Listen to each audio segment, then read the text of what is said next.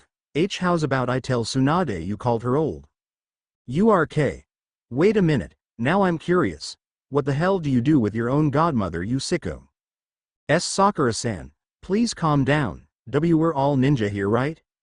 I come from a civilian family, you jerk. URK helped but snicker at all this as it happened, sighing softly and blinking when she noticed their sensei appear in a swirl of smoke and leaves. Guys. Now tell me what you did with Tsunade sensei. And now, calm down girly. No need to get violent. You shut up, you older sicko. I think the other sicko's right, you were trying to hit on us. Guys? Satsuki's sweat dropped, going unnoticed by the trio who were talking, though one looked like she wanted to tear the other two new assholes. I have half a mind to report you to the Uchiha police. And you? What have you done with Tsunade sensei? Ha. Shows what you know, those are ninja-related police there, sweetheart. I didn't do anything bad, I swear. You, old one, they got a civilian section just last month. Tell me again how they won't take my case. And you, young sicko. Tell me what I want to know or I'll just go ask Tsunade sensei myself. Guys. Satsuki's cry finally got the attention of the three ninja, Sakura still sporting the tick mark on her temple, though it was joined by a couple more across her face. Naruto looked positively relieved, while Jiraiya just looked disgruntled. What? X3. Kakashi-sensei's here. Also, I think it's about time we got to our mission before we waste any more time. Taking this opportunity, Jiraiya walked past Sakura and Naruto to stand next to Kakashi. That's right, if you are all on a mission then it's only right that you get to it. Certainly don't let me stop you. Gahahaha. Anyway, you little kitties get to your mission. I think I have some things I need to talk to your sensei about. Run along now, Naruto. Come see me tomorrow at the Hokage's office. Nodding, the trio of genin stepped away to talk amongst each other, Sakura temporarily forgetting her anger to get the names of the 2 hot springs she'd be cleaning. She left in a huff once she was told, Naruto doing the same, though not in a huff. That left Satsuki to wave to their sensei and Jiraiya before leaving to get to the hot springs she would be cleaning herself. So, you've returned, abandoning your post, being confirmed a traitor. Tell me, Kabuto-kun, why is it exactly that I shouldn't kill you myself? I assure you, simply being my right hand won't save you from my wrath if you've no reason I find good enough. Sweating as he looked upon his master Orochimaru, Kabuto looked quite pale, and not only from the threat of death by his master. No, the whole time he'd been in possession of the shard of the strange black stone, he'd been having waking nightmares, seeing dark images the entire time he'd held it. The only time the images stopped were when the screams started, and a dark voice, the same he'd heard telling him to take the shard of the stone, whispered in his ears. I assure you, Orochimaru-sama, I have a very good reason for what I've done. I assure you it will please you greatly. Well, get on with it then, tell me, so I might judge for myself if your reason is good enough. Giving a nod, Kabuto reached into his weapons pouch, the only place he'd dared leave the stone shard when it wasn't in his hand. Not physically holding it seemed to lessen the severity of the waking nightmares. Holding the shard towards his master with shaking hands, Kabuto held his tongue on the effects it would have, believing that if any could overcome it, it would be his master, Orochimaru. A black rock? You abandoned your post for something so trivial as a simple stone? Kukakuku, Kabuto-kun. You must have become suicidal in the short time we've been apart, for that I apologize, perhaps you've grown too attached to me. No, Orochimaru-sama. This is no mere stone, it holds great and evil power. I came across the whole stone when I was within Konoha, near the Kurama clan building. There was a confrontation within the building, a great being of incredibly evil power, far outstripping those now pitiful demons you have put underfoot. Oh, my, do tell. It could just save your life, dear Kabuto-kun. Yes, Orochimaru-sama, I arrived at the Kurama main building, and upon finding the room wherein the evil power was felt, I spotted a large, demonic woman doing battle with a strange boy with red hair. This woman, she called herself Andariel, Maiden of Anguish. There was also mention of a being called Diablo, and a prime evil. There was also another, a supposed brother to the one called Andariel, one called Duriel. Fascinating. Tell me, when does this stone come into play in this little story of yours? I was getting there, Orochimaru-sama, forgive me, ahem. It was during the fight between the two siblings, I approached them with the offer to join you. Duriel decided to try and switch places with Andariel. I believe the latter was possessing someone, perhaps a Kurama clan member, as upon entering the room I found myself within a powerful genjutsu-like world. Taking a moment to wipe some sweat from his brow, Kabuto looked at the stone his master now held wearily before continuing to speak. Something happened, however. The boy, the one Duriel seemed to be possessing, he managed to begin drawing both great demons back into himself. I believe that's where the rest may be sealed. But I was contacted by another of these evils during the process. Orochimaru raised an eyebrow at this, motioning for his subordinate to continue. The being called himself Asmodon, a lesser evil among the great evils. He told me of the stone within a seal on the boy's body, told me he would come with me to meet you. I had only to attack the effigy of what he called the Black Soul Stone, protruding from the boy to free him. I did so. I broke off a piece of the stone while its effigy was outside of the boy. A conduit it seemed to draw back in the other two evils. That shard you carry now contains Asmodon within it. Ooh, that certainly is a very nice reason to abandon your post. Such a chance was very lucky for us. Tell me, how strong do you believe this Asmodon to be? The level of power I felt from him. Please mind, power level does not necessarily mean ability. His level of power rivaled that of the Yonbi. Ahahaha. Great. This is perfect. Such a large energy source. I thank you, Kabuto. You may go now. Rest. Honestly, you look terrible. That is the stone's fault, my lord. I am happy it doesn't seem to be affecting you, but for someone weaker than you, well, the whole time it was in my possession, I have been experiencing horrible, waking nightmares. I would hear screams, incredibly dark whispers of terrors soon to be wrought upon this world of ours. I dare say, Orochimaru-sama, these evils could be a darker influence than the Biju themselves. That is to be expected, dear Kabuto-kun. After all, the Biju were never truly evil, now were they? I suppose not, Orochimaru-sama. Now, I thank you for the offer to rest. I believe I shall take such an offer, and hope the nightmares do not continue. Omake. Mission. Clean the hot springs, Naruto's work experience. Humming to himself as he entered the first of the hot springs he was assigned to clean, he was greeted to the sight of a woman sitting behind a small desk against the entrance, one which went from the wall next to the entrance, down a few feet, and then towards the wall once more. The woman was of average height, about 5 feet 5, pretty fit, with average endowments. It was her hair, however, that drew his attention. The woman's hair was pure white, yet she couldn't have been more than her mid-20s. "Oh Sue. I'm here to clean the springs. Is there anyone in at the moment?" Looking up at Naruto, the woman looked him over and shook her head. "No, there is no one currently within the springs. However, while cleaning the women's side, if that should change, I expect you to be on your best behavior, Mr. Ninja." Blushing a bit and giving a little nod, Naruto grinned and gave a thumbs up, no sweat. "I'm not a perv if I do say so myself, and I do. There will be no peeping from me, no sir, ma'am." Haze with a small smile, the woman pointed Naruto in the direction of the cleaning supplies, and once he had them, shooed him off towards the baths. Both sides were empty at the moment, and Naruto decided on a whim to clean the men's side first, simply because he was embarrassed about cleaning the women's side, and planned to do it last.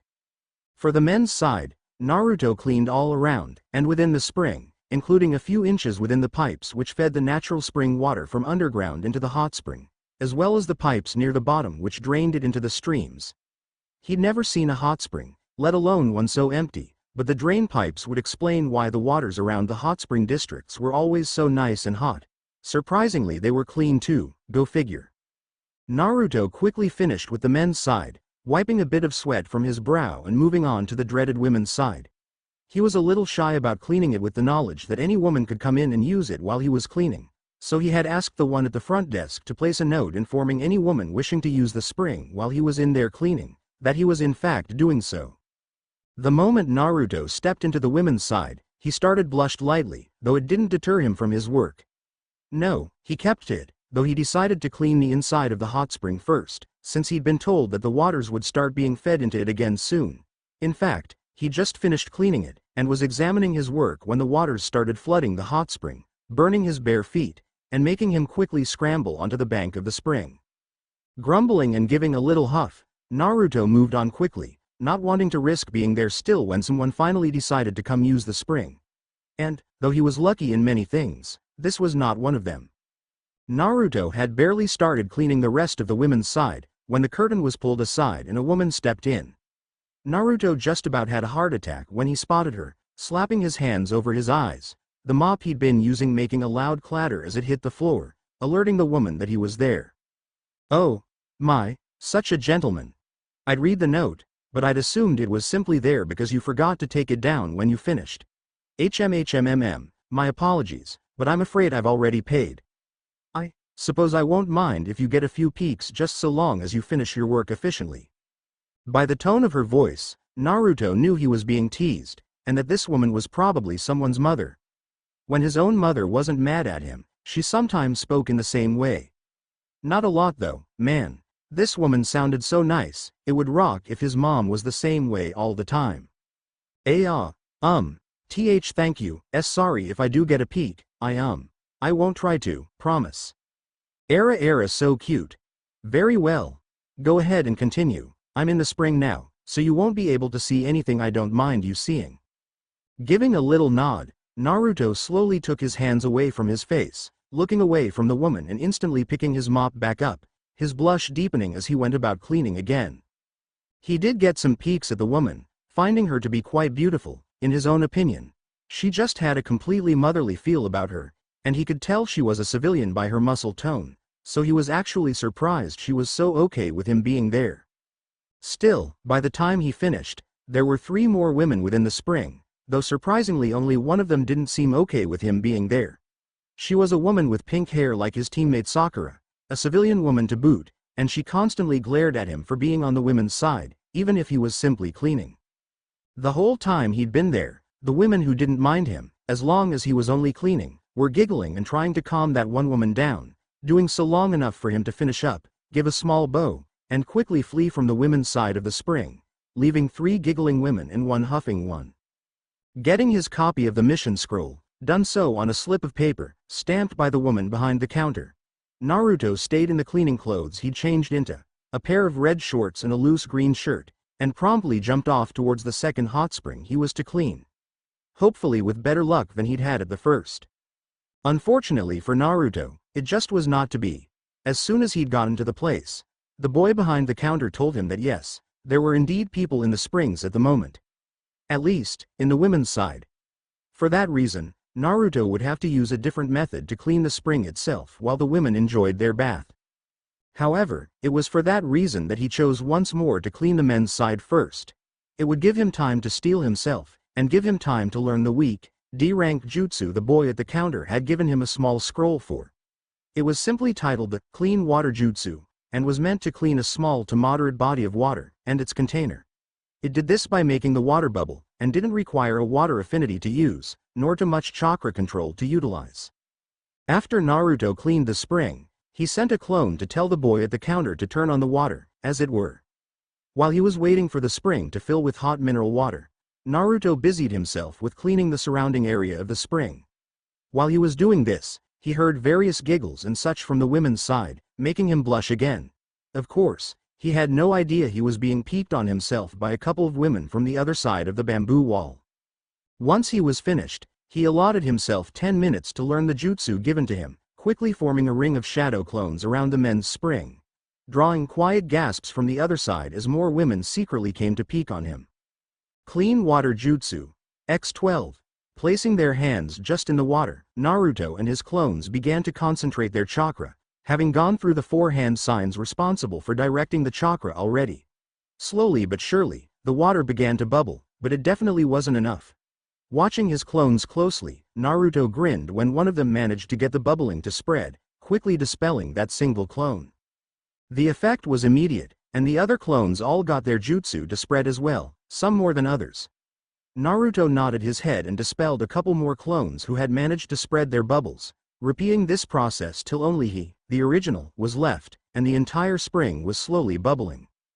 He was about to give it another go, to see if he could do it a little better, when he heard a wolf whistle and giggling, blinking, before whipping around, his eyes widening as he caught sight of multiple heads peeking above the divider wall, his face burning with a blush as he caught the women peeking on him. Gah! WWH, what the hell? Ahaha, such a cutie. So, y'all gonna come clean our side now with that interesting jutsu of yours? Don't worry, we don't bite well, not unless y'all want us to. The other women burst out in giggles, the ones at the top proving they were ninja and dodging when Naruto leapt up and took half-hearted kicks at their heads before landing on the top of the wall. Of course, as soon as he was, his face burned as he got flashed by the myriad of women in the springs, about 15 in all. Gah! Aha! Never seen that before. Usually the guys who end up on that thing do all they can to peek before we beat 'em down. URK. Meh. Don't worry, Squirt, we ain't gonna get ya. I mean, as long as you don't try to peek. Then we'd kinda have ta kill ya. Gotta protect the goods and all. Shaking his head, Naruto closed his eyes and stepped past the wall, falling like a rock to land neatly on his feet. This got claps from the women in the spring, and Naruto awkwardly scratched the back of his headlbow. Why, you're all back in the spring, right? Like, really in there? My godfather is always getting almost murdered for stuff like this. I done wanna die, TTBO. Oh, well now I'm curious, who's your godfather, kid? His name's Jiraiya, but me and my Ka-chan just call him Ero Sennin. He heard rather than saw some of the women guffawing at him once he told them who his godfather was, before some burst out laughing, the rest simply giggling. Huh? That name totally fits that old pervert. Hey, he'd totally kill to be in your shoes right now, kid. What, does he not know where you are right now? Tilting his head, but not risking opening his eyes, Naruto shook his head. Nah, he has no idea what mission I'm on right now. He just, well, kinda knows I'm on a mission. But like I said, he doesn't know which one. You're right though, he would probably do something stupid like knock me out and impersonate me to be here himself. Stupid perv. Naruto and the women talked like that for a while, Naruto slowly getting to cleaning the area surrounding the spring while he talked, the women making a game out of it since the boy refused to open his eyes. They would tell him which direction to turn, when he almost ran into a wall, or when he got too close to the spring and almost fell in. Well, almost. Eventually, he did fall in. Bawa. URK. Please don't kill me. I wanna leave Dadbao. The women in the spring snickered at the poor boy, before one with medium-length purple hair, a killer figure, and honey-brown eyes, grabbed him and placed him, still all clothed and such, in her lap. Nothing to kill ya for squirt. Ya still got your eyes closed after all. Still, pretty much done with the outside of the spring. I think it's time ya got started on the interior. Oh Anko, leave the poor boy alone. We all know you're going to try and make him cop a feel if you keep him there. He's been pretty admirable so far, but even he may get a nosebleed if you do that. Hey, the hell's that mean? You doubtin' my integrity? No, we're doubting you ya silly wench. Grr, don't worry about it Anko-chan. We just don't need you traumatizing the poor boy. I mean, he already looks like a tomato. We don't need you Anko, did ya make him touch your tits already? Damn, you move fast, heh. To Tom. Tom? That name, kid? Why ya tellin' us your name, ya little tomato? Tomato. Anko's eyes widened, and she had to grab the red-haired boy about the chest as his eyes snapped open in his rage. The boy trying to lunge forth and get at the woman who'd called him a tomato not once, but twice. Oh, you don't think, holy crap, he's her son. Welp, it was nice knowing you Sachi-chan. Wait. Anko, don't you dare let him go. I gotta get out of here. Things were only made worse however, when an evil chuckle was heard from the entrance, and the women in the spring turned almost mechanically to look. Oofufufu, there, standing in the entrance, a bucket with a towel, shampoo and conditioner in it in her arm, was none other than Uzumaki Kushina herself. Anko let go of Naruto at the sight of the woman, the boy moving to stand next to his mother, somehow ignoring her nakedness. Sochi-kun, who was it who called you the forbidden word? Naruto gave a positively evil grin, one that would make the demons within him proud. It was her. Sachi, was it? The women in the spring, the ninja anyway, quickly scattered, and were ignored for not being the ones who called Naruto a tomato. The rest simply patted Sachi on her shoulder and edged past the mother-son duo. Don't leave me. Wait. I didn't know. Oh Cammy, it hurts. That day, a mother passed on her knowledge of spanking to her little boy, and they bonded over punishing one who would dare call Naruto the most forbidden word. Naruto sighed as he sat in his apartment, relaxing on his couch with his mother sat next to him, simply brushing her hair quietly with a small grin on her face. Her son was just sulking, having apparently realized shortly after his last mission that he'd seen her naked and spanked a woman with her. She didn't see what the problem was. They used to bathe together, and it wasn't like he was staring at her tits or anything. Hearing the boy sigh again, Kushina's grin turned into a small frown, seeing as her son had been doing nothing but for the last 10 minutes. Besides his sulking. It was strange, how someone could seem so relaxed while both sulking and sighing repeatedly every few seconds had to be some kind of skill. After the umpteenth time in another minute that she heard her son sigh, a tick mark appeared on her temple. Sigh urk. Kushina had had enough. She reached over and began strangling her son, throttling him and shaking him angrily. Okay. That's enough sighing. It wasn't like you were blatantly staring or anything. Enough with the damn sighing databane. Naruto blushed at being reminded, and quickly pushed his mom's hands away from his neck, sucking in deep gulps of air. Gasp, and no, it's not that Ka-chan. It's just, Tsunade said something really weird when I got to the village. That situation on my last mission just reminded me of it, that's all. Era. What did she say? Come on. You gotta tell me now, you've got me curious.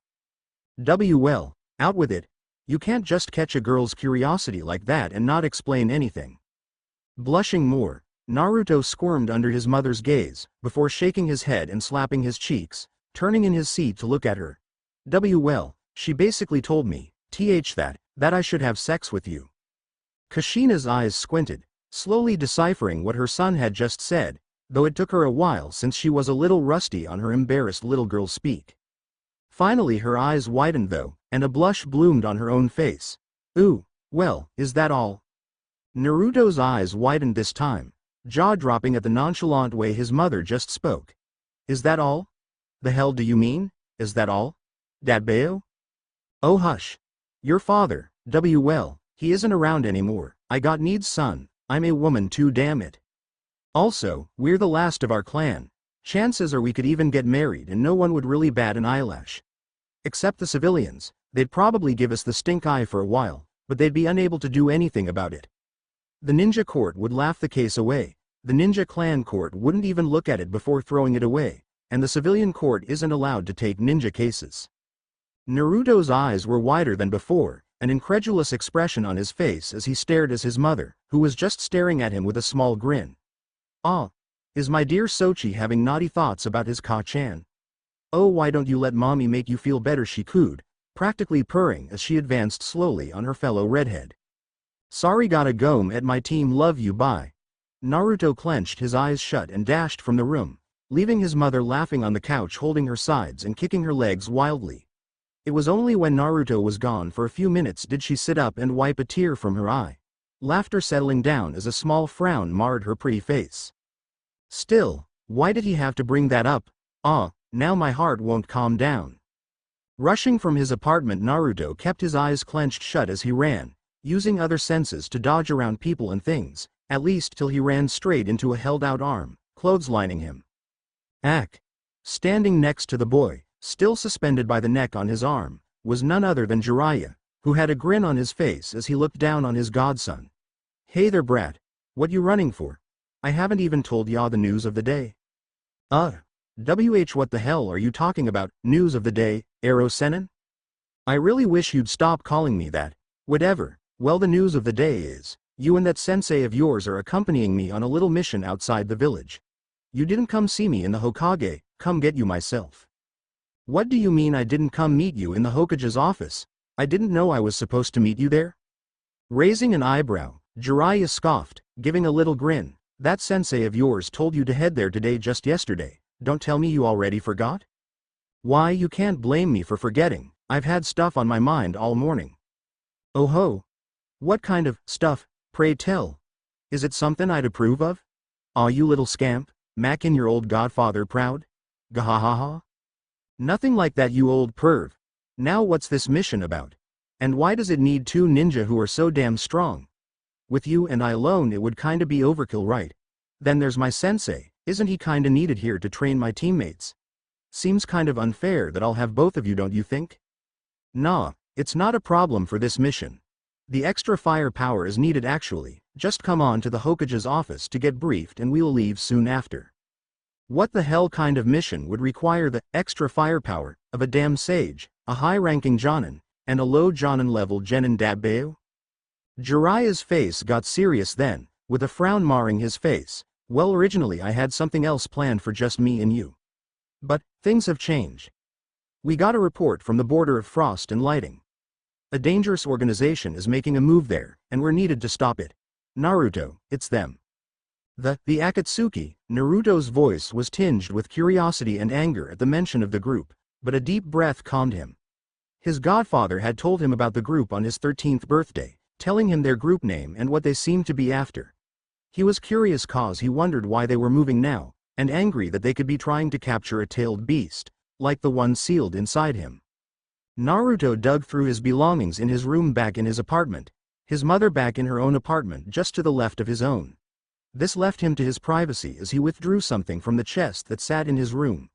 Already he had his trusty armor on, a replacement bow slung on his back to replace the one he'd given to his pink-haired teammate. Standing once he had what he needed, Naruto sighed and closed the chest, turning to get one last look around his room to make sure he hadn't forgotten anything. Giving a nod, the redhead closed his eyes, giving a small prayer to the kamis above, before giving a big grin and rushing from his room and indeed his apartment entirely. He didn't bother telling his mother, he didn't need to worry her. Just because he couldn't feel fear didn't mean she couldn't, and she would very likely fear for him if she knew where he was going and what he was going to do. Heading straight for the north gate, Naruto practically flew over the rooftops of the village, eyes determined as he went. If the Akatsuki were on the move, he was definitely going to rain all over their parade, as it were. He was going to come down so hard on them, he'd be like water. That stuff was technically solid if you hit it hard enough, right? It'd be like that. As soon as he arrived at the gate, Naruto was met with Jiraiya and Kakashi, who seemed to have been waiting for him. Nodding to each other, the trio of ninja blurred off away from the village and off towards the land of hot water, and from there they would head towards the land of frost. Hopefully they would then meet up with the team of the Anbu operative whom had rushed into the village the other day with urgent news. Naruto had been briefed on the situation earlier, while Jiraiya had gone to retrieve and brief Kakashi, since time was of the essence.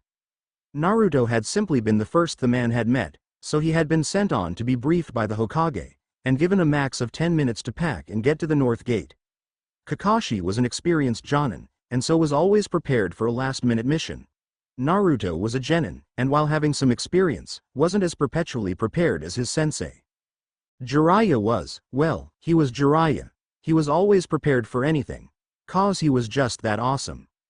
While the trio ran, Jiraiya and Kakashi talked, Naruto occasionally giving them curious looks, though he didn't interrupt them or try to inject himself into their conversation. He knew it was likely quite serious, given the situation they were currently in, heading very likely towards a difficult battle. Well, he definitely wasn't wrong about his earlier assessment. The moment they got halfway to the border of frost and lightning, they had heard the sounds of an obviously pitched battle. What they arrived to was a freshly scarred, seemingly freshly made clearing. Trees, or at least the remains of them, were scattered all across the cleared space, and moving figures were obvious in the space, fighting fiercely. Two strange men were dodging and countering the attacks of who Naruto identified as his friends and teachers.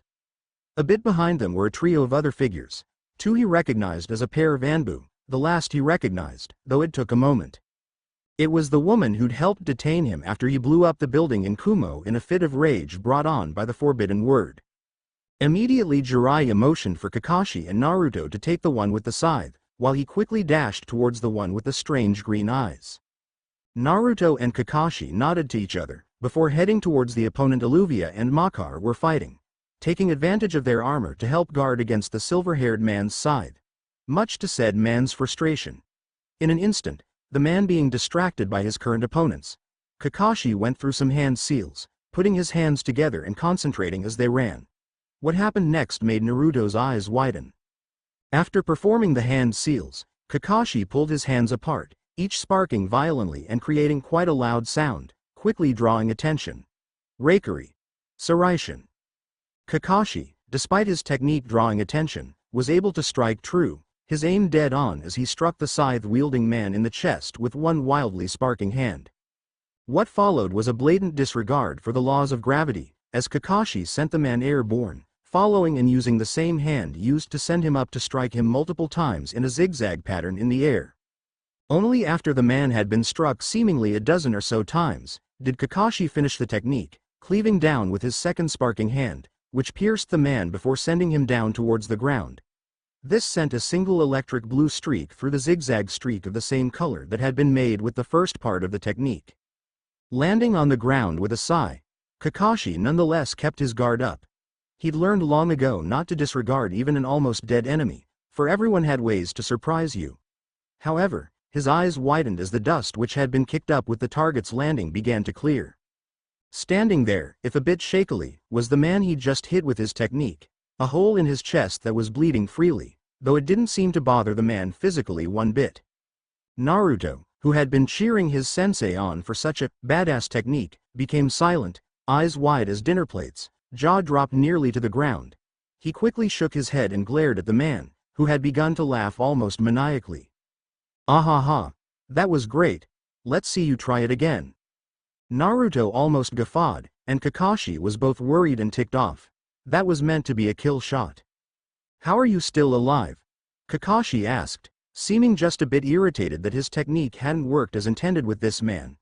He had been lucky enough to pull it off fully on one so dangerous, and asking for it or not, he was iffy on his chances of succeeding with the technique now that he had the man's attention. "Shay. You can't kill me, you heathen. I serve the almighty Jashin-sama. He has blessed me with immortality as long as, and guess who just made my shopping list?" Naruto took this time while the enemy was distracted by his sensei to look over to his two friends who'd been fighting the lunatic, Alluvia and Makar, both of whom had deep scratches on their armor, dents too, which was weird since their armor was supposed to be wicked strong. "Oi, Makar, Alluvia, what's the situation looking like?" The two looked at each other, neither letting their guard down around this deranged man known as Hidan. "This man is dangerous, Naruto. My skills can burn him, but they do not seem strong enough to do any lasting harm. It seems what he said about being immortal was true. Immortal, huh? We'll have to see about that, now won't we? Naruto's grin was almost contagious, the only reason the two warriors hadn't grinned back being the severity of the situation. Still, they gave nods to the boy, and focused back on the fight as Hidan dashed towards Kakashi, apparently getting bored of just waiting around. Do not let him cut you. He needs your blood for a ritual to transfer any injury that comes to him unto you. As soon as Alluvia had shouted that, Kakashi and Naruto's eyes widened, before the former jumped back and away from a wild swing of the madman's side. Ah, there you go ruining all my fun. Well, no matter, it's not like they have that irritating armor that you two got. Heh, this is starting to get really fun. Gulping, Naruto jumped into the fray with his sensei, helping him against Hidan, though also doing his best not to get hit himself. To this end he simply made a point to push the man's weapon out of the way whenever it got too close to his sensei, or to freeze him in place with a frost nova when they needed to retreat. Meanwhile, over with Jiraiya, he was quite surprised to find two of his old comrades fighting Kakuzu of all people. He recognized the man from a description given of a man who had fought the Shoden a long time ago. Yet here he was, and he looked as if he hadn't aged a bit since that time. Still, it kind of worried him that his old comrades could be here, especially considering what he'd done before leaving them. Still, he was determined to help, and to that end used his element of surprise while entering the battle to smash a Rasengan into one of the mask-like faces of one of the mask-like creatures the man seemed to be spawning. To his utter surprise, and that of everyone else who was participating in this particular battle, the mask on the beast shattered and it gave a death knell before disappearing altogether. Immediately Jiraiya's mind went to work, deducing that these masks were the sources of Kakuzu's powers, and not necessarily those creepy black threads. Grinning, Jiraiya chuckled as he landed beside Aradia and Vortic, both of whom shot him dirty looks for a moment before focusing back on Kakuzu. We will deal with you later, Jiraiya, for now we must defeat this one, and then aid our comrades in their own fight. Jiraiya's sweat dropped a bit, but gave a nod and turned to glare at Kakuzu, who was glaring right back. Hidan, we're leaving. The situation is no longer favorable. What? The hell do you mean not favorable? None of these heathens can kill me. Ha! I get it. You're scared that they'll break those silly masks of yours, right? Silence, Hidan. You cannot die, but there are indeed worse things than death to await you if you continue to babble. URRRGH. Fine, I wasn't having much fun here anyway. Before anyone could move to stop them, except Jiraiya and Kakashi, who were both the closest to their respective enemies, the two S-rank criminals turned and ran. Jiraiya and Kakashi followed them, instructing everyone else to flee back to Konoha. Naruto would have disobeyed if one of the Anbu hadn't stopped him, having heard the order clearly. So Naruto, and everyone else simply watched for a few seconds, listening to the sounds of battle as Jiraiya and Kakashi chased down Kakuzu and Hidan as said men tried to flee the battle. Naruto grumbled and grumped as the Anbu escorted him, his comrades, and the Kunoichi from Kumo to the village.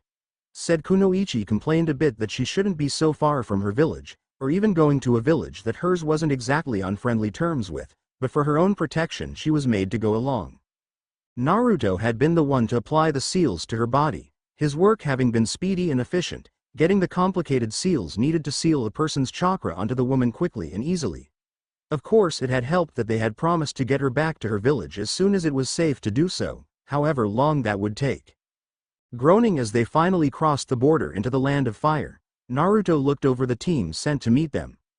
It seemed to be 3 full squads of Anbu, plus Tsunade herself. Ah, no, it wasn't just them. Valka was there too, no doubt worried about her companions, and at her side was a tall man with short black hair in a bowl cut, large turtle-like eyes, horrid green spandex covering him, and perhaps the most terrifying eyebrows Naruto had ever seen. He swore he saw one wiggle as if alive. As soon as they entered the area they were posted at, the large group had descended upon them, landing in the trees and on the ground. Tsunade was the one who stepped forward, obviously having command of the team. Were you followed? Was the situation taken care of? Where are Jiraiya and Kakashi? All 3 questions were answered in order, being no, they weren't followed, but at the same time the situation wasn't exactly taken care of. No one has followed us, ma'am. We made sure of it. As for the situation, it is technically resolved for now, but we don't exactly know yet if it is truly resolved. The status of the situation ties into the whereabouts of Sannin Jiraiya and Jonin Kakashi. Soon after the arrival of said parties, Target A, Kakuzu, ordered Target B, Hidan, to retreat with him. Apparently the favor of the battle had shifted from them. However, as they were fleeing, Jiraiya and Kakashi gave chase, ordering us to retreat immediately. Gen and Uzumaki had to be convinced to leave however, and I suggest a stern reprimand if nothing else. Naruto blinked, and blushed at the attention now on him, turning away so he didn't have to look at all the masks blankly staring at him, nor the surely disappointed look in Tsunade's eyes. Hers was the look he couldn't stand the most. Very well. Gen and Uzumaki shall be taken care of upon reaching the village. I'll administer his punishment personally, so for now let's move out. Team B, stay here and await Jiraiya and Kakashi. Assist them should they not be alone, or if they should be injured when they arrive. One team of Anbu saluted, before hiding themselves among the trees, making themselves scarce so they could await the arrival of the targets. Turning to the group once more, Tsunade noticed the blonde woman with the seals painted on her, surrounded on all sides by the strange friends Naruto had made. I'm assuming this is the one the Akatsuki were after? The two Anbu who had arrived with the group gave a nod, the one on the right answering this time, yes. This is Ni Yugito, Jonin of Kumo. Genin Uzumaki has applied seals upon her to block her access to her chakra so we could escort her here. She was adamant about returning to her village forthwith, but with those two out there, dogged by Jiraiya and Kakashi or not, it was simply too dangerous. Allowing her to leave, only to possibly be captured anyway once gone, would surely not paint us in a good light to the Raikage. Therefore, it has been decided that she will be placed into custody of Konoha till such a time as Jiraiya and Kakashi return and inform us of the safety of the route. Tsunade nodded, before motioning with a hand, a group of 4 Anbu approaching to replace Naruto's 4 Outlander friends as guards for the Kunoichi. Let's move out. We'll be back in the village soon enough if we book it. I want the team with the Kumo ninja to move ahead with TEF Team C and I will stay back and escort Genin Uzumaki and his companions. You two, head back with Team A and the escorts.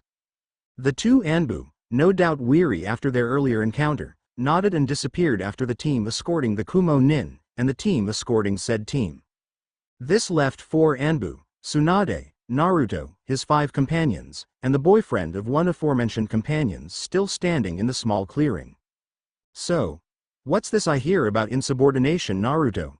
Sweating a bit, Naruto gulped and looked everywhere but at his godmother, who he also happened to have relations with on occasion.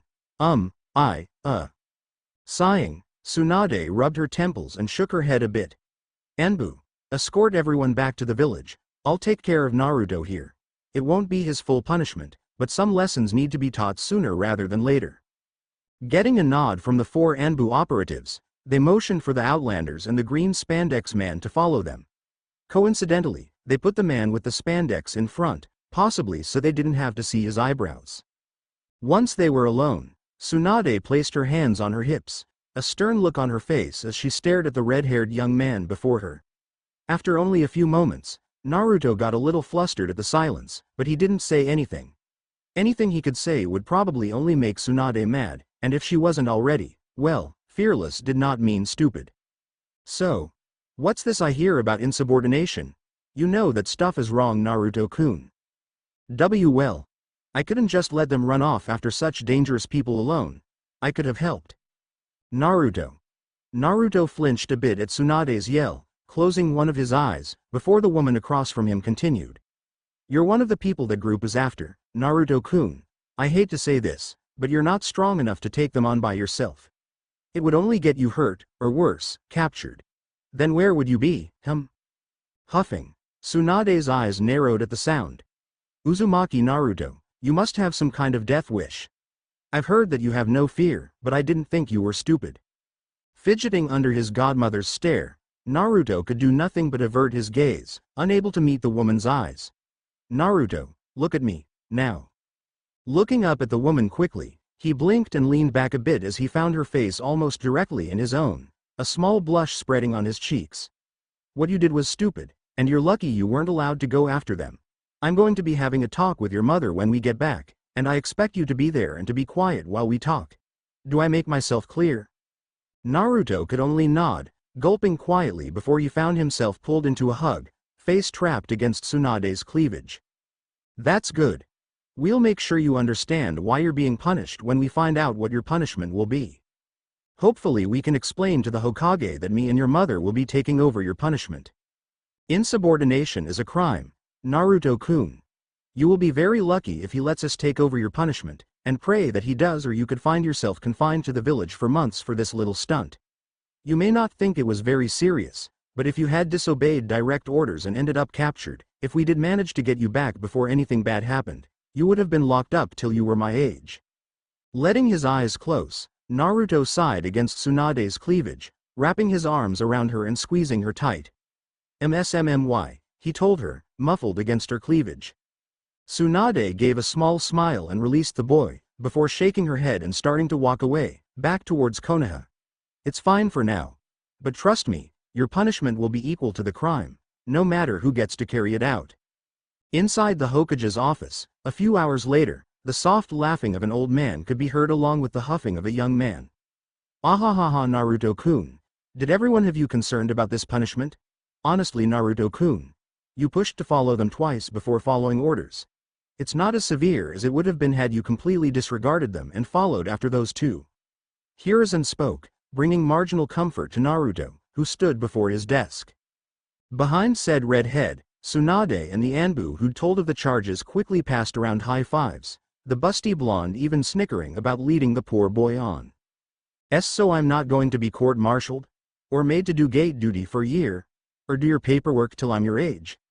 In Kumo, a certain genin had a sudden feeling that someone was trying to steal his mojo. Heavens no Naruto-kun. It's certainly not severe enough for the first, the second is only given to Chunin, and the last one would be illegal.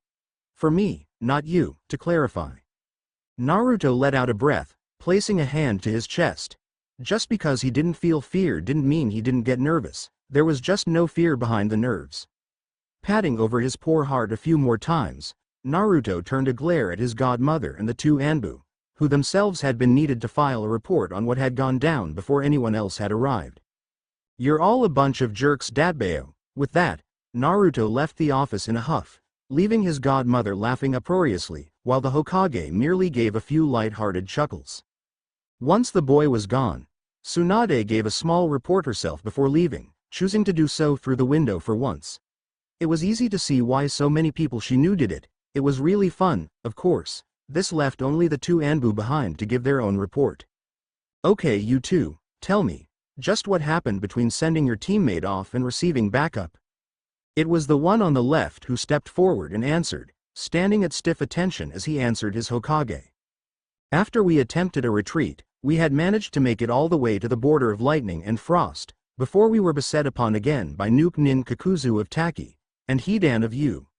Both still bore their headbands upon their foreheads, and both were extremely dangerous as their sections in the bingo book would suggest. So, it was them, continue. We experienced a pitched battle from the moment of re-engagement, and we are sorry to have to admit, but we were forced to leave the battling to Naruto's group of friends, who themselves said they'd handle it while we guarded the priority target. One Kumo Jonin ni Yugito. The group did an admirable job of defending and attacking, using strange skills we hadn't seen before then. The most dangerous of the group seems to be the black-haired female with the strange stick. Sir, she seems to have the ability to create localized black holes. Hiruzen's eyes widened at this, before a small shudder worked down his back. This is, well, suffice to say that for now she is on our side, so I shan't worry about it just yet. I will however have to speak with Naruto about this, to see if he knew and, Kami forbid, if he has the potential to replicate such a feat. The two Anbu shuddered at that, as they had just met the boy, and if he gained that particular ability, with people's strange propensity for calling the boy a tomato, there would likely be large areas affected by that spell the moment he heard that word after learning such a technique. In any case, it wasn't very long after we arrived somewhere over the border into Frost that we seemed to have them at a standstill. It was shortly after that Jiraiya-sama, Kakashi-san, and Naruto-san arrived on the scene. Kakashi-san proceeded to successfully perform a variation of his lightning blade technique, however, as with everything before it, it proved unsuccessful in actually killing the one known as Hidan. While the report was being given in the Hokage's office, Tsunade was currently searching about for Naruto, whom had stormed out of the office after being assured that any punishment wouldn't be as seen, making him think. Her included. It wasn't as if she could have helped it, it was entirely too tempting to tease the boy. It took a while, but she eventually did find him, at a takoyaki stand waiting on an order of the stuff. Smiling, she came up behind him and pulled him into a hug from behind. What? Tsunade. Grinning at the boy. She stroked a hand through his hair, giving it a little tug once she got near the end. What's going on in that head of yours, Naruto-kun? Naruto huffed, and crossed his arms over his chest, which only served to make Tsunade tug again at his hair, getting a little wince from him. Tell me, please? Sighing, Naruto nodded and conceded to Tsunade's request. It really wasn't nice, ya know? Getting me all worked up over a punishment that was never going to be as severe as you all made me think it would be, you jerk. Tsunade giggled and patted the boy's head, before ruffling his hair and getting him to squirm in her grip. Letting him go, she smiled as he glanced back at her before turning back to accept his order of takoyaki, paying the man who owned the stall before turning to regard his godmother again. So, what are you doing here? Come to tease your godson again? Well, it's certainly quite tempting, but no, I want you to gather all those friends of yours. They've probably got some questions after most of them saw Jiraiya. You said they were looking for him, right? Well, now they've found him. And I, for one, want to see what they do to him once they meet up again. Tsunade? Yes'm. You're kinda evil, you know this, right? Ha, so I've been told, but only by unruly patients before. Ooh, or perhaps, Naruto-kun, would you like me to be evil for you? I'm sure I could do something for you like that, even if you're not into it yet. Naruto blinked, thinking about that for a moment, before he blushed bright red and straight ran off. Sorry, gotta go by. Tsunade laughed as she watched her godson leave, fleeing with his takoyaki.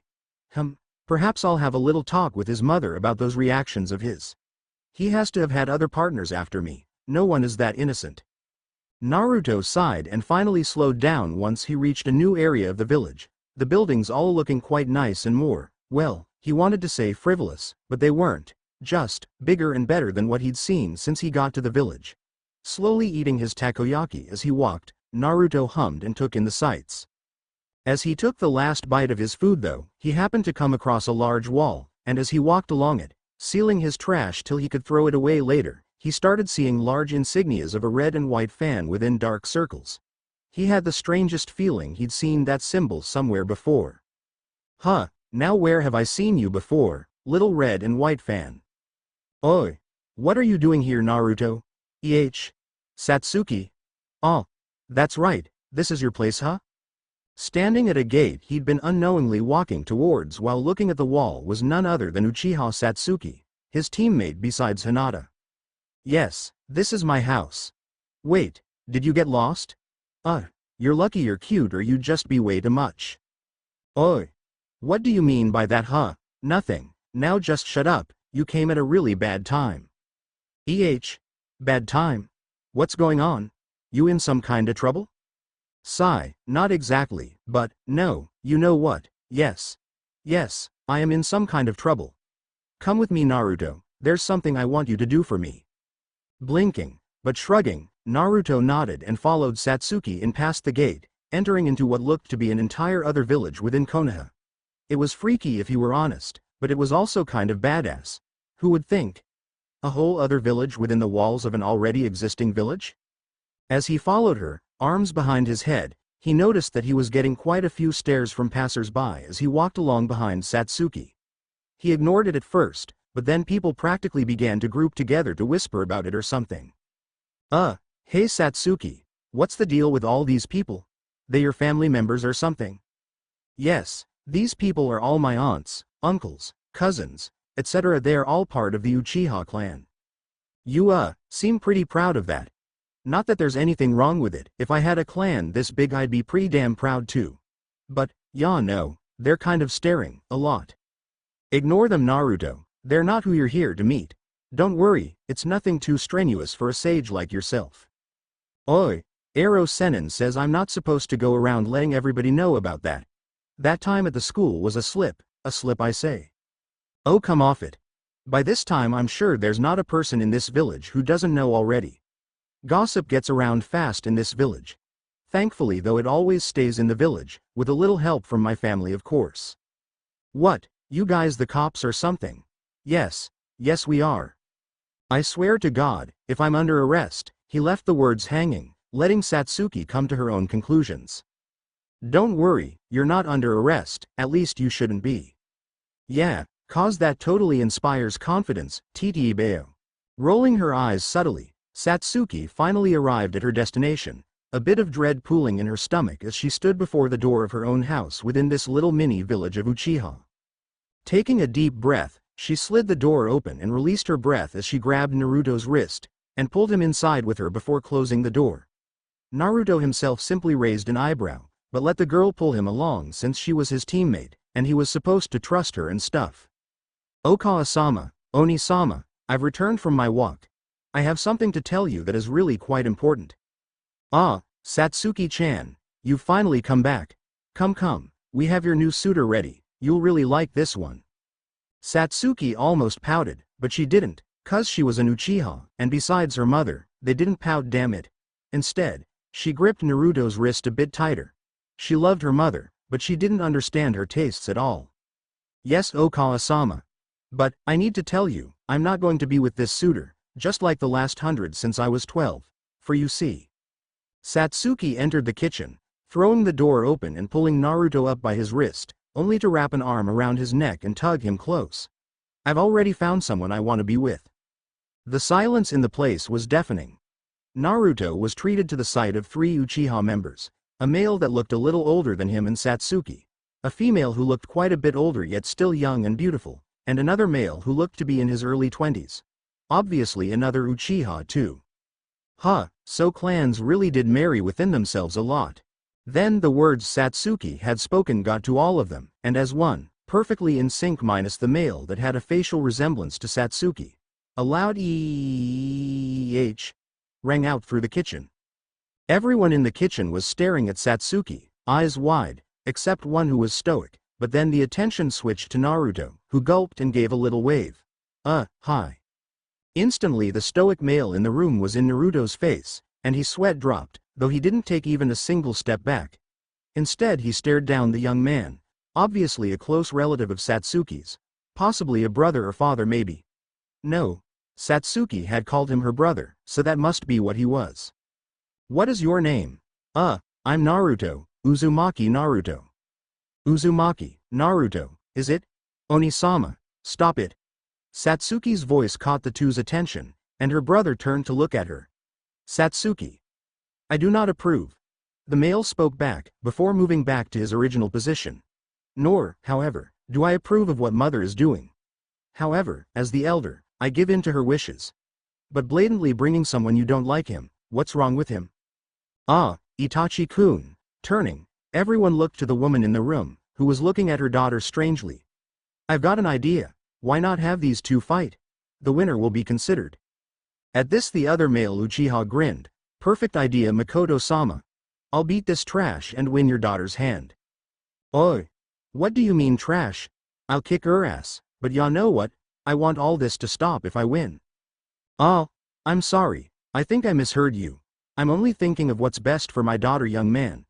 You're certainly cute enough, but if you think you can get me to stop thinking about her future you're quite wrong. Grr, look lady, she obviously doesn't like these suitors or whatever, why do you keep heaping them onto her? I mean, 100 since she was 12? The hell lady. Immediately, the not stoic Uchiha male was on guard, and the one identified as Itachi was in his face again. You will speak with respect to my mother. Before anything else could be done, Naruto was whacked upside the head from behind, the culprit being Satsuki. Yeah, show some respect Naruto, I may not like what she's doing but that's my mother. Ehehe, sorry, but not to her. To you, Satsuki. I still stand by what I've said, this isn't right, and if I win, I want it to stop. Makoto seemed to think about it for a moment, before finally giving a small nod. Very well. Even I can see what my actions have been doing to my dear daughter, but again I'm only thinking of what's best for her future. Therefore, there shall be a stipulation. You shall not only fight this suitor, but also 10 of the previous ones, handpicked by me. Is that all? Bring it, lady. I could take on all 100 of those guys. Before the boasted offer could be accepted, Satsuki raised a hand, before pulling Naruto's ear with the other and pulling him down to whisper in his ear. Naruto. 10 of those suitors were Jonin at the time they were picked. How the hell do you plan on taking them on, huh? Ahehe. Okay, maybe 50. I'm strong, but I'm not arrogant enough to not admit when I'm not strong enough. I admire your tenacity, but you won't be facing even 50 of them. I'll raise it to 20 and no more. I want to keep it fair, after all. If you're so sure of your strength, that number shouldn't be too hard, now should it? And just to let you know, only 5 of those shall be Jonin. Having said her piece, Makoto turned to the other male Uchiha in the room, the suitor she'd prepared for today. Now, Jaga-san, let me write down a list, and please go gather the men named in it. The now named Jaga gave a little salute, and once Makoto had the list written down, he took it and disappeared. Naruto, you're cute but you're so stupid sometimes. I can take these guys, Datbeo, Naruto, all of my suitors, Jonin or not have had their Sharingan activated, and I'm sure by now all of them have them fully matured if that hadn't when they were picked. You know about the Sharingan, right? The what now? You mean that I think Kakashi-sensei has? You mean your whole family has that? Yes, idiot, my whole clan has the potential for it, and a lot of them actually have it. I'd say 3 of every 5 have it. Now, do you even know what it actually does? Nope. No, can't say I do. Should I be worried? Naruto. Yes, Satsuki-chan. I'm going to start beating you now.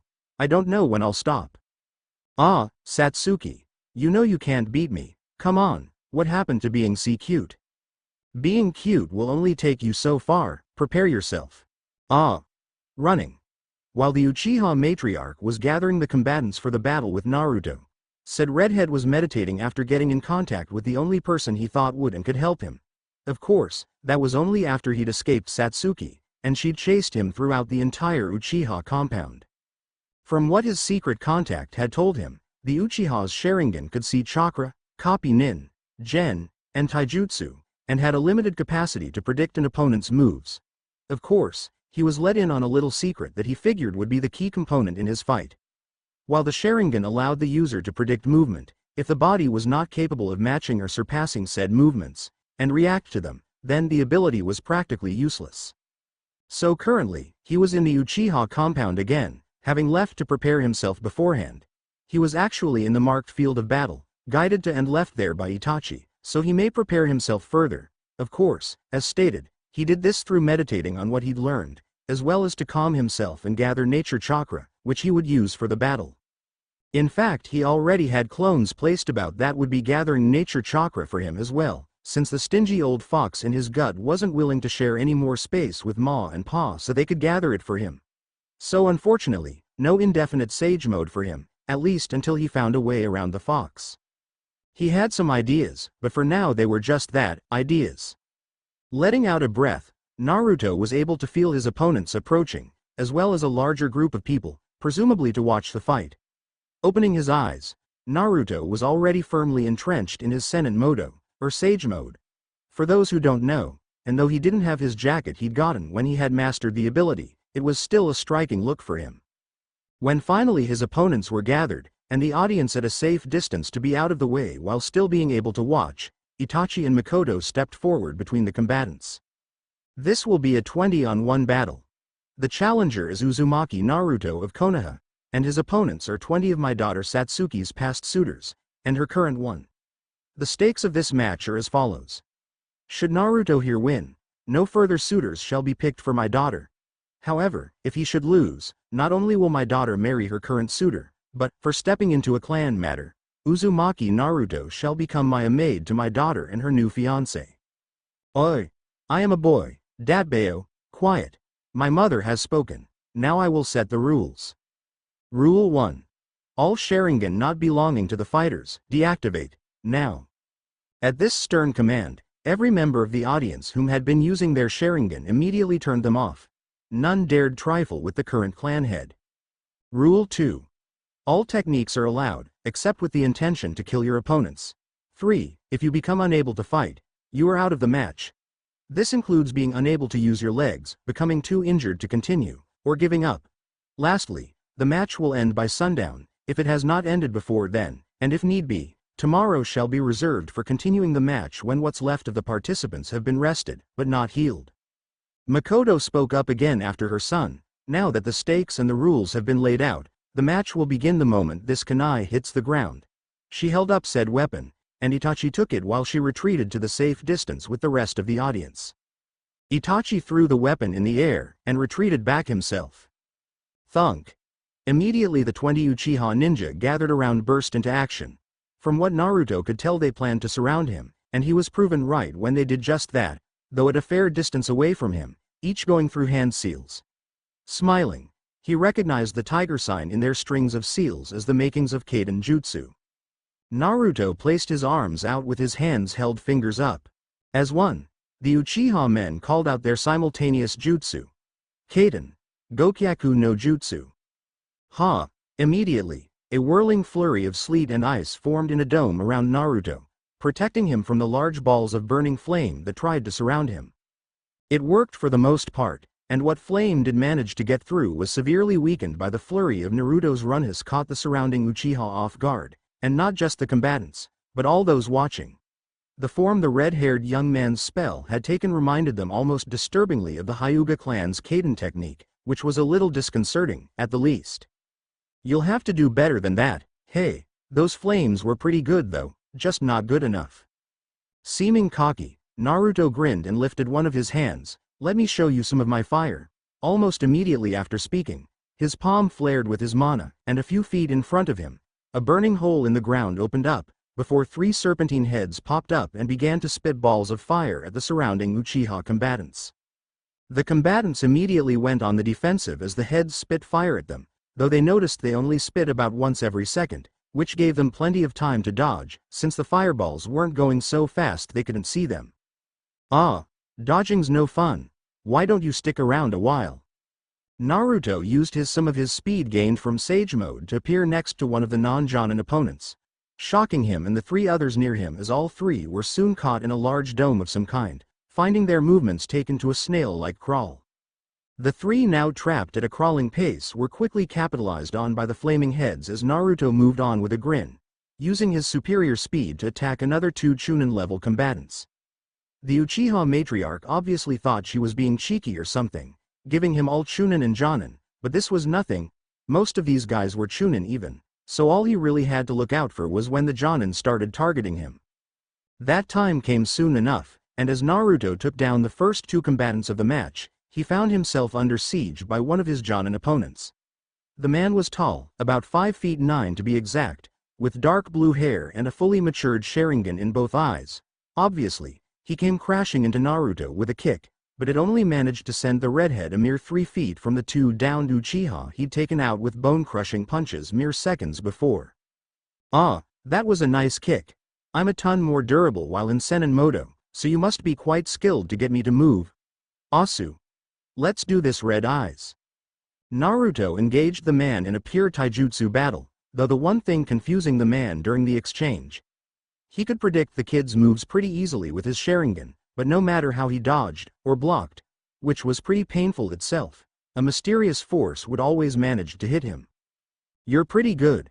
The next thing the Jonin knew, was his opponent was gone in a strange purple flash, and then a searing pain came from his back, his eyes rolling up as he was sent flying all the way to the end of the arena, the Uchiha members spectating there quickly moving out of his way as he went past them, crashing through a tree and felling it before stopping against the tree behind it. Oops. Sorry. Totally didn't mean to hit him that hard. Naruto's words were taken as a cocky boast, and the other combatants, as well as some of the spectators, all glared at the cheeky brat who'd dared challenge their clan. However, they were smart, and weren't as cocky themselves as most thought they were due to their eyes. Immediately half the remaining Chunin, plus the ones who'd been caught in the strange slowing dome, which had since disappeared, jumped back and began going through hand seals. The remaining half of the Chunin combatants, the 7 who hadn't jumped back with the 4 remaining Jonin, engaged him at the same time. Almost, because they only engaged him in small teams, one 3-man team and another 4-man team.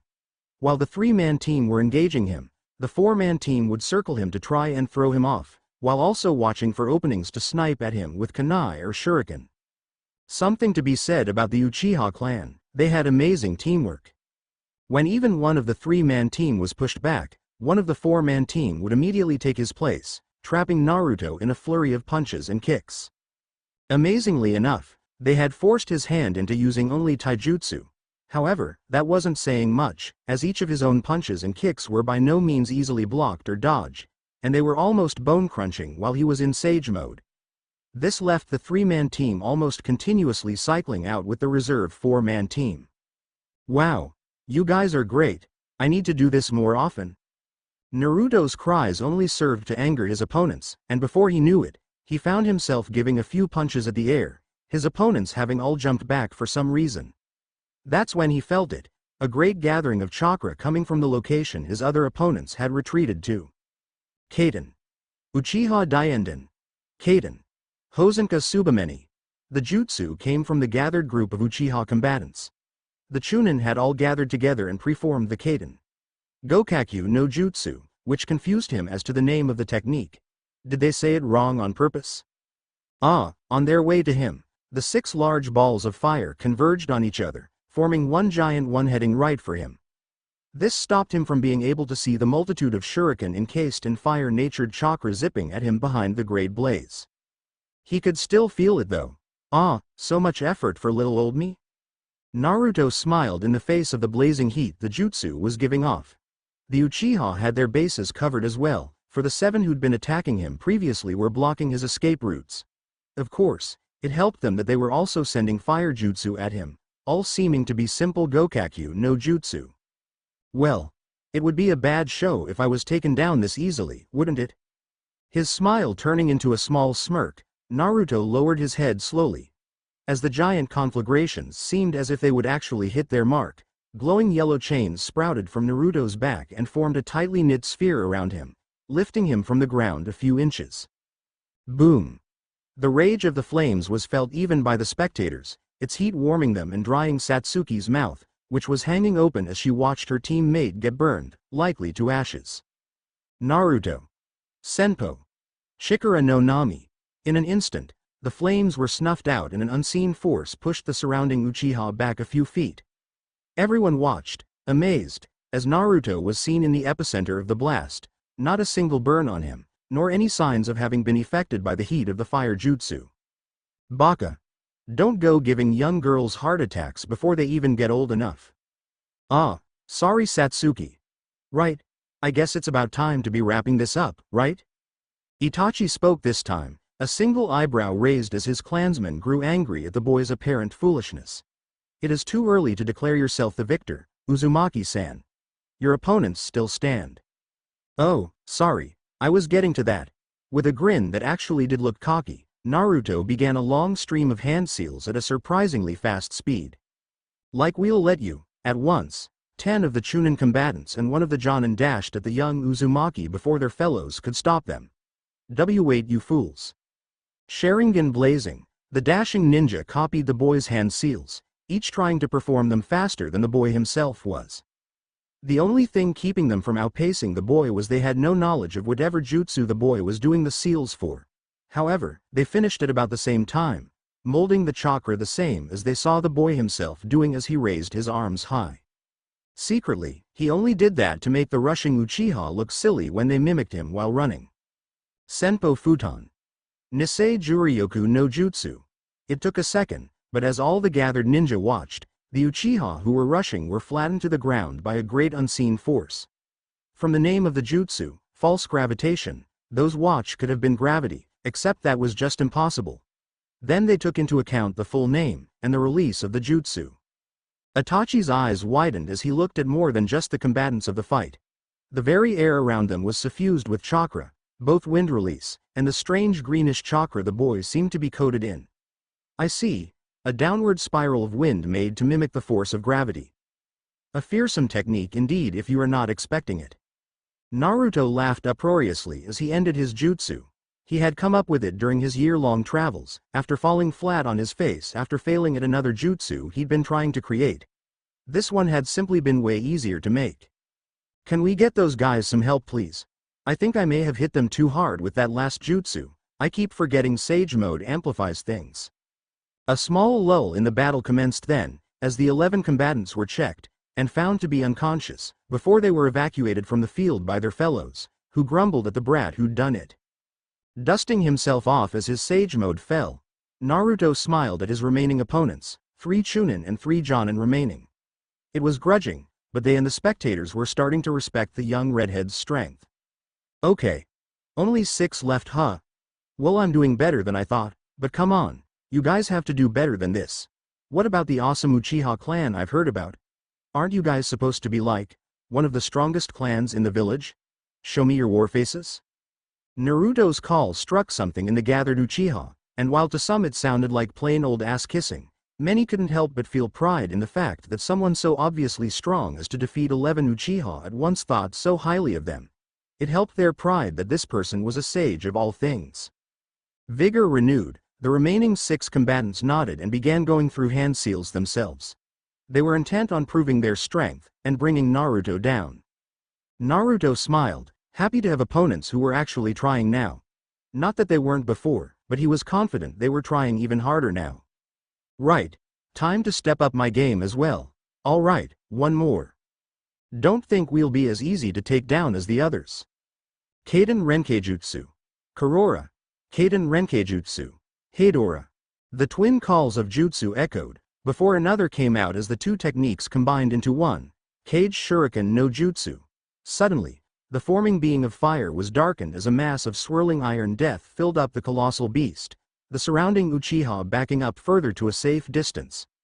Pride swelled up within them at the beast their fellow clansmen were creating with their jutsu. This was definitely another one for the archive. Uchiha Kaden Renkejutsu. Hano Ryujin Omasatsu. That is so pretentious, Dabbeo.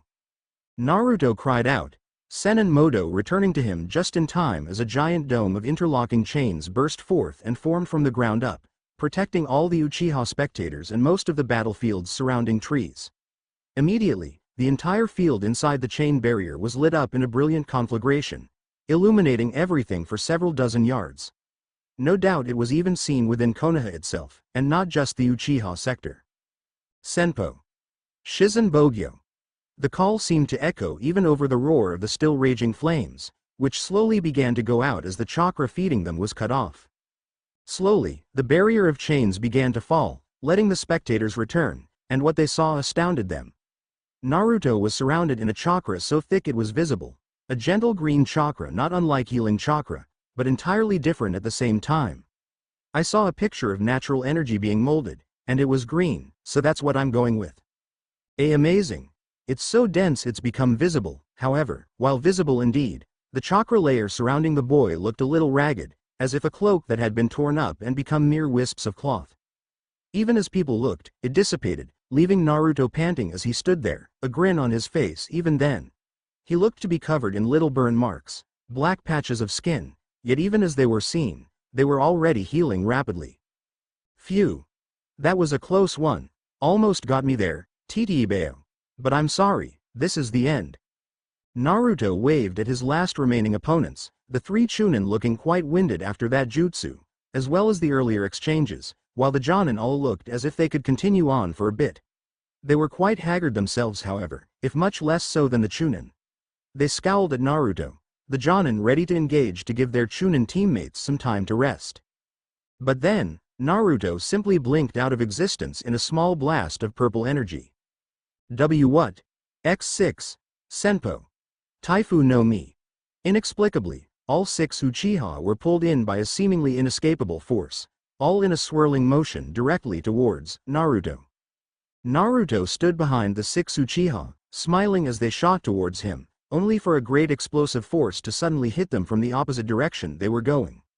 This jarred them greatly, and outright knocked out the haggard Chunin combatants. However, Naruto wasn't done here. Having suspected his technique, strong as it was and overpowered by Sage Mode, wouldn't have taken out his Jonin opponents so easily. Senpo. Dai Konrin. In a burst of sudden motion from the young redhead, the last thing the last 3 Uchiha combatants remembered seeing was what looked to be 7 of the boy coming from different sides with seemingly simultaneous strikes. Naruto was currently resting up in the room provided to him by the Uchiha clan, a small room in the main building where Satsuki and her immediate family lived as the head family of the clan. It wasn't much, pretty Spartan in decoration, merely a dresser, a futon, and a small kotatsu table. Simple, but damn if he didn't like it already. He'd spent an hour after he'd been given the room just enjoying the kotatsu. After winning the battle for Satsuki's hand, Naruto had been congratulated by Uchiha Itachi himself, Satsuki's older brother, and the current acting clan head. He had also been given a small apology by Uchiha Makoto, or at least she'd tried. He'd stopped her before she could get the actual words out, and placed Satsuki in front of the woman. It wasn't him who needed the apology. Things had gone pretty damn swimmingly after that, the grounds being cleaned up and fixed by some Doton users. Nothing could be done for the trees though, it was impossible to even simulate Mokuton. Naruto had been mobbed by the Uchiha clan with praises for his fight, and managing to beat so many of them in combat, despite the advantages the Sharingan gave them. Still, Naruto wanted to gloat, but he got the strangest feeling he'd be disappointing a whole lot of people if he let this win go to his head. They had told him to stick around for a while, cause they'd have a small party for him once the other combatants woke up. That was 2 days ago, and though him and Satsuki had been allowed out of the compound to do a few D-rank missions and team-building exercises with the rest of Team 7, they had been called right back afterwards. The party itself had been just tonight, hence why Naruto was tired enough, and possibly just drunk enough, to be sleeping so deeply that he didn't notice when someone entered his room.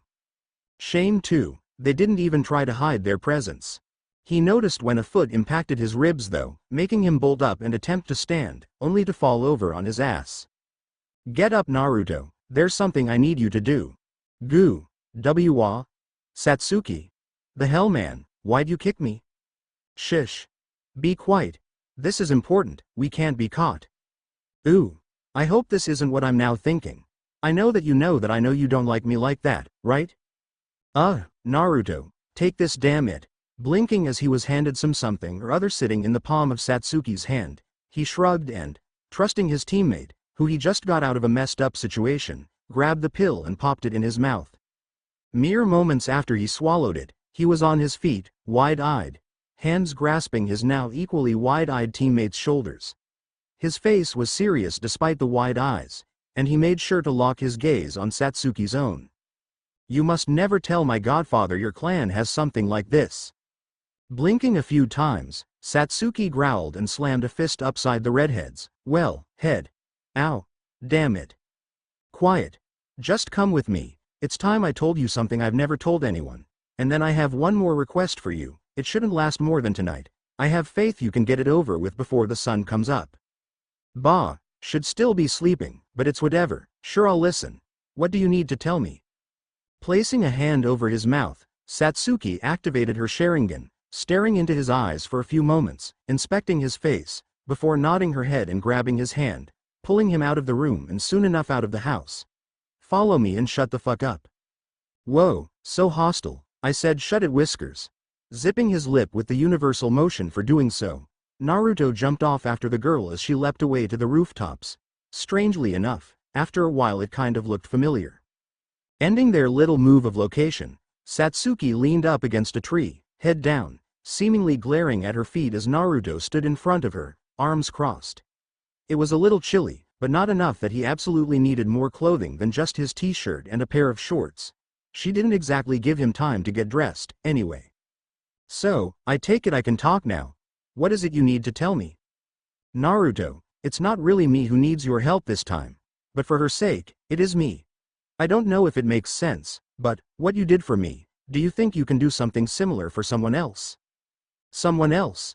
Wait, you mean someone you know is also getting shown suitors against her will? Asu, just tell me who and where, and I'll go set their parents straight. Naruto found Satsuki's hands fisted in his shirt, lifting him a bit, glaring at him with her Sharingan. The situation isn't as simple as that, don't go messing around Naruto. This is much more important than my own previous situation. Whoa. Satsuki, chill, Titibeo. And no, I won't. Listen Naruto, the girl I need your help for isn't just being shown a suitor or 100, she's been forced to take one already, and if something isn't done soon, she'll be stuck in a marriage forced on her by her clan. She won't get to find love, she'll be practically forced to consent to what otherwise would be, and if she tries to do anything about it she'll lose her position and be forced into it anyway. Please, help her. Naruto stayed silent through Satsuki's words, taking them in and simply keeping his hands at his sides. After she finished talking though, and had put her forehead on his chest, he placed a hand on her head and gently ruffled her hair. Don't worry about a thing, Satsuki. I'll do this for you, because you're my friend and teammate. I don't fight a mini legion of people with super strong eyes for just anyone, you know? Stifling a snort, Satsuki leaned up and gave the boy a kiss on the cheek. Thank you, Naruto, you better get going then. She's expecting you. Yup. Before I ever even came to get you, I met with her to tell her what you did, but as it turns out, she already had an idea. Apparently a certain someone came to her for information on my clan. Well, before you go, actually, let me give you a little info on theirs. Stepping back from Naruto, a look of confidence on her face once more, Satsuki locked her eyes with him. The Byakugan is a powerful dojutsu like the Sharingan, Naruto. Their ability to see chakra outstrips ours, but they don't really have much else. What they do have though, is an almost complete 360-degree field of vision with it active, and they can see through almost anything as well. I can't go into details, but that's basically all you need to know, aside from their fighting style. Naruto, whatever you do, try not to let them touch you during a fight. That's their fighting style. They use their seemingly harmless touches to disable your tenketsu, and subsequently your use of chakra. Giving a little nod, Naruto's mind was racing. Sure, he would be able to fight without his chakra, but without it he'd be unable to access Sage Mode. Not that he would likely need it, he was plenty powerful without it, but it would have been comforting to have. Right. So, I'll go meet Hinata, and I'll get her engagement annulled. Hopefully I don't have to fight a whole clan of people who can turn off my chakra though. That'd suck. I mean I could do it, I'm just saying. Patting the boy's shoulder, Satsuki gave him one more pleading look, which managed to look like there was some indecision thrown in as well. Suddenly, she steeled herself, and Naruto blinked in surprise as he found her lips on his own. It lasted for but a moment, and when she pulled back Naruto was stunned. He was quite sure she didn't like him like that, so why the hell? Don't think that meant anything, it was just for good luck. Trust me, this clan is a lot less lenient than my own. You're going to need all the luck you can get. Sighing, Naruto nodded his head and quickly created a few cage bunshin. Seeing Satsuki give him a raised eyebrow, he waved her off. Don't worry, these aren't to watch you, or any other silly thing.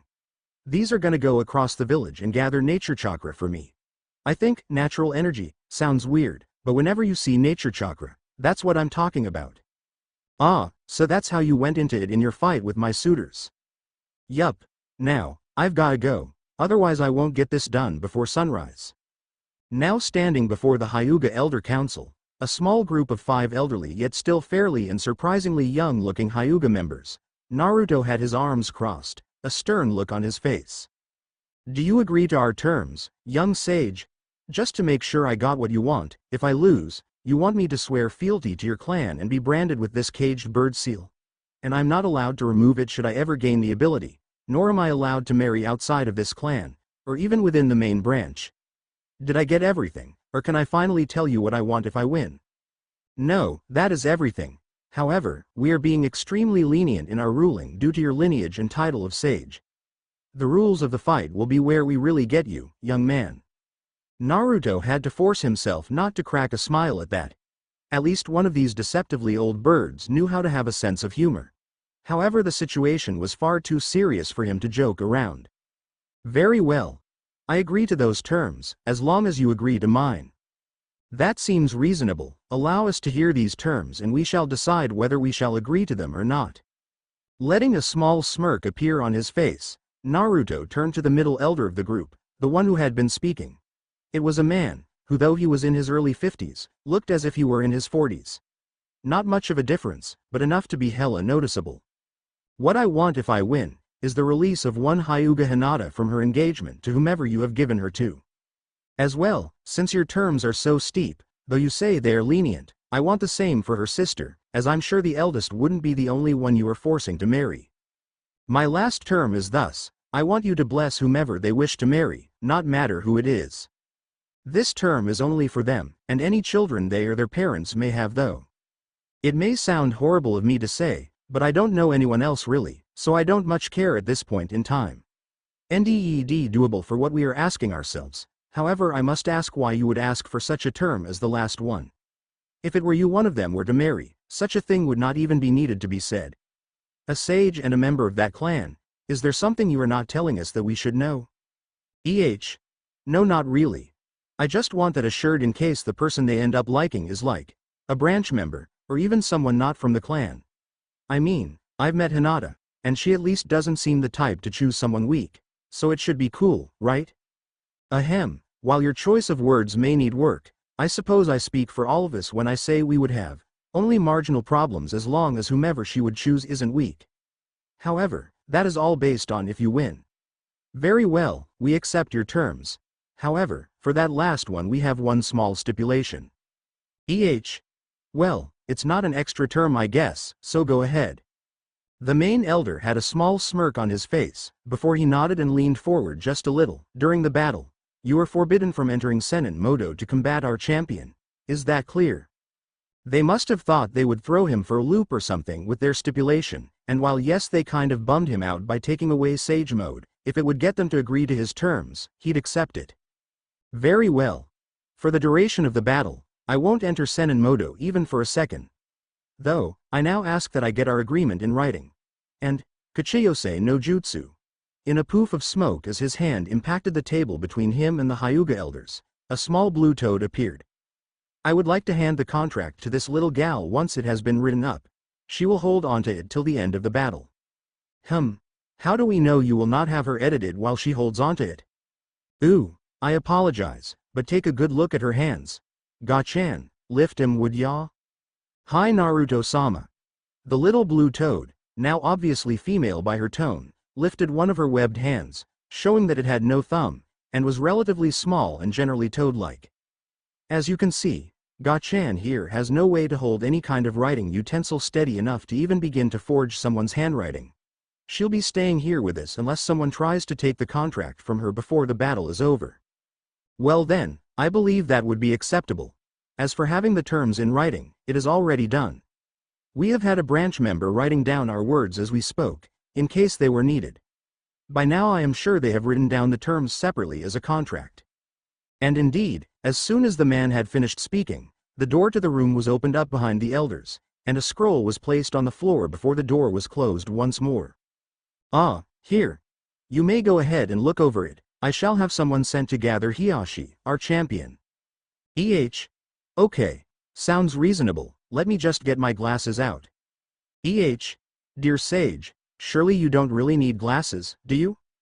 Oh, not at all. I just like putting them on when I read important documents. Makes it easier for people to believe I'm giving what I'm reading my utmost attention. This brought sweat drops all around, and even from the branch member outside the door writing down the group's words. Yes, he even recorded Naruto's previous statement. So, the upstart sage thinks he knows what's best for my daughter. Wah? Upstart sat. What are you talking about? I've heard what happened on that mission with Jiraiya-sama and Hitaki-san. Almost disobeyed orders, despite agreeing to allow your mother and godmother to take over your punishment. Hokage-sama was required to inform the council of your lapse of judgment. And now you believe you can come here and tell me to release my daughter from obtaining a bright future? Tell me, what's your favorite organ? Sweat dropping and sweating a bit, Naruto turned to look at the gathered Hyuga elders, Hyuga Hinata herself, as well as both the girl's mother, Hyuga Himawari, and younger sister, Hyuga Hanabi. While Hinata looked like her mother, Hanabi definitely took after her father.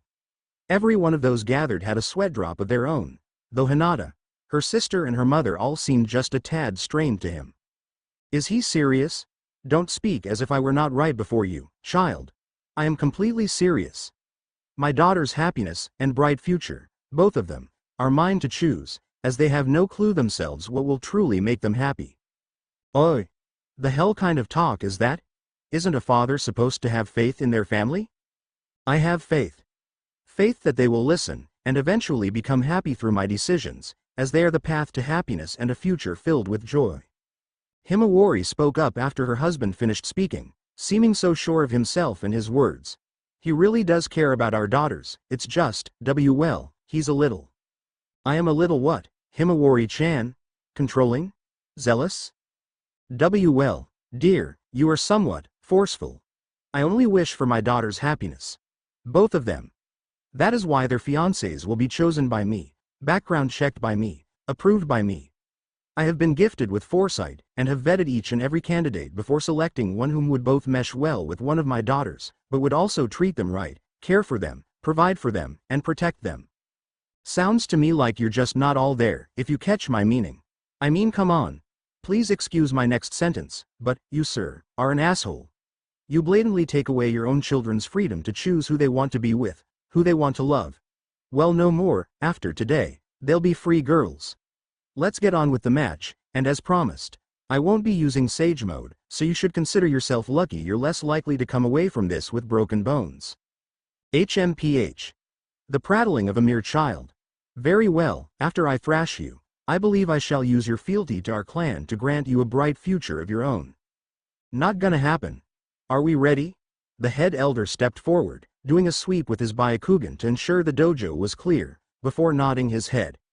The battlefield is clear. Are both combatants ready? You bet, Titibeo, I am ready, honored elder. Then, on the count of 3, 1. Naruto and Hiyashi got into their stances, Naruto simply crouching forward, hands planted on his knees as he glared at his opponent. This would be a cakewalk compared to his fight with the Uchiha.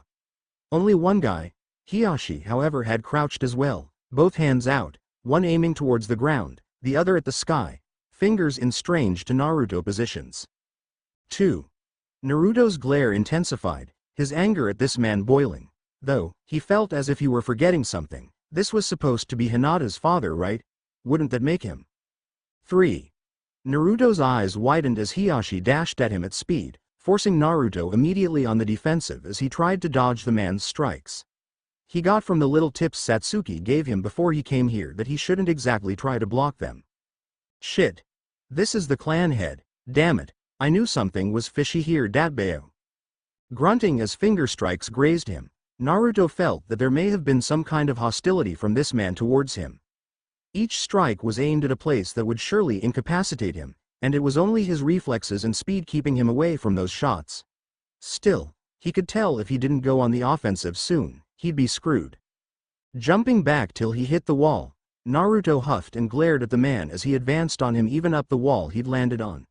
Keeping himself moving, Naruto ran through hand seals, only to wince as the chakra he was gathering felt sluggish, as if there was a block somewhere keeping him from fully molding it. HMPH.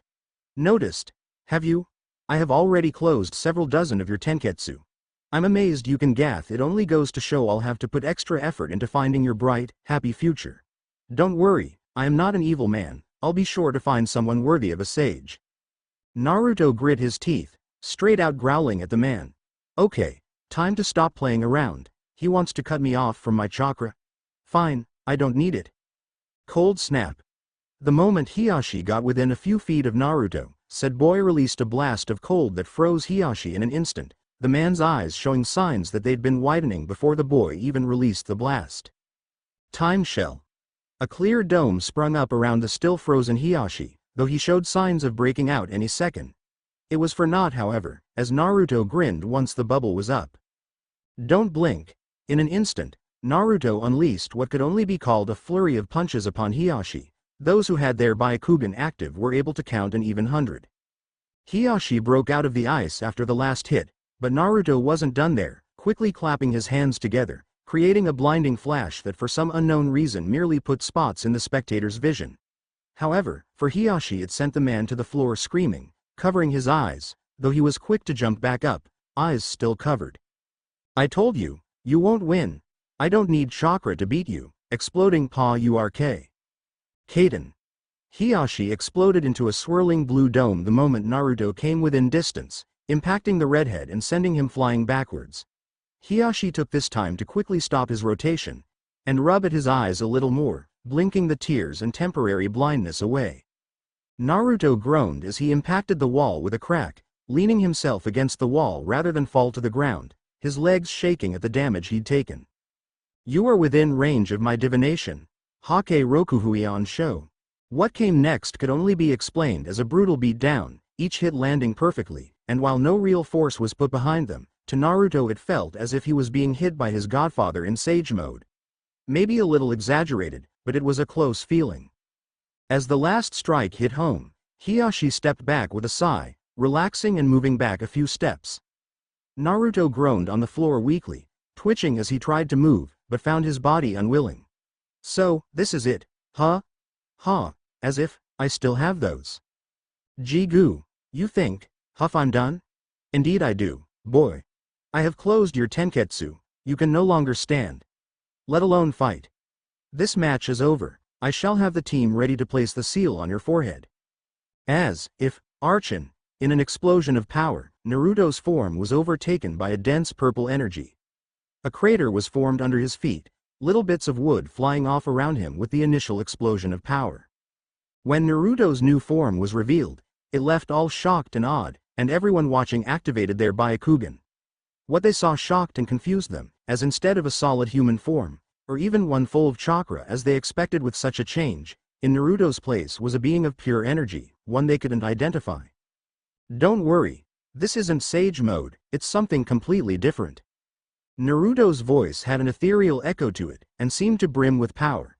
A closer look revealed that his feet weren't even touching the ground, instead hovering about an inch above it. What is this? This is the culmination of power, a mastery of the arts of magic. The Archon form makes me a being of pure arcane energy. I don't have long, however, so forgive me for cutting this battle short. Instantly, it seemed, Naruto was in Hiyashi's face, another clear dome like the first one springing up instantaneously, slowing Hiyashi down immediately. The man's eyes widened, his view suddenly that of a close-up of the floor. Blood and spittle sprung from his lips, and his eyes rolled up as he felt another great force slam into his back, an indent of his body forming in the flooring of the dojo. As soon as Hiyashi lost consciousness, Naruto released his Archon ability, returning to a normal state, letting out a sigh and bringing his hands up to rub his shoulders. It seemed going into that state fixed the closed tenketsu in his body, so he could move around just fine. Though he would definitely be sore for a while. Hearing clapping, Naruto blinked and turned to look at the small gathering who'd came to see his fight. From the marks on some of their foreheads, he guessed that some of them were from the branch family of the clan. Others bore no such marks, so they had to be the main family. Tilting his head, he looked and saw the clapping coming from a mix of both, including the Hyuga elders, and even Hinata. Rubbing the back of his head sheepishly, he crouched down and picked up Hiyashi, carrying him in a bridal carry, something which made many a Hyuga in the room snicker. Himawari even pulled a camera from somewhere and snapped a picture of the sight. From somewhere at the Hyuga elder's feet, the small blue-toed Ga-chan hopped around to stand before Naruto, looking up at him. Naruto-sama, the battle has ended in your favor. Here is the document containing the terms as agreed upon. Nodding, Naruto crouched down and accepted the scroll, holding it firmly, before handing Hiyashi off to his wife. Stretching a bit, he suddenly yelped and began hopping on one foot as a smaller foot struck out at his left shin. It's not like I'm grateful or anything. But that's for hurting my Tusama.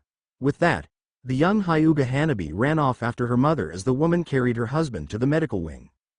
Grumbling and rubbing his shin, Naruto looked to Hinata, who was giving him a strange look. It was a mix between a glare, well-hidden hope, and curiosity. What, you gonna kick me in the shin for this too?